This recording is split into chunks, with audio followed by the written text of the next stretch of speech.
Hey, good morning. It's Mark Weiss.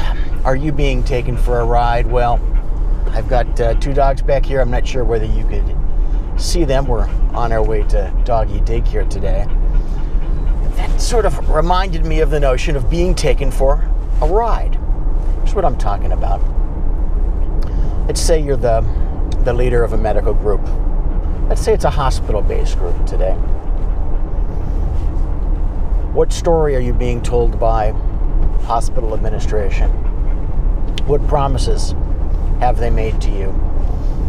How have they documented those processes? When you were negotiating an exclusive contract, did they give you the line, well, we don't need to put that in the agreement.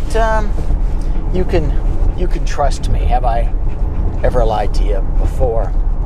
Now, maybe this person hasn't lied to you before. Maybe the administrator has always been a very straight shooter.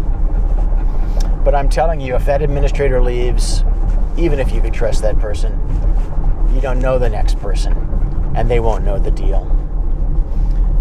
Don't be taken for a ride.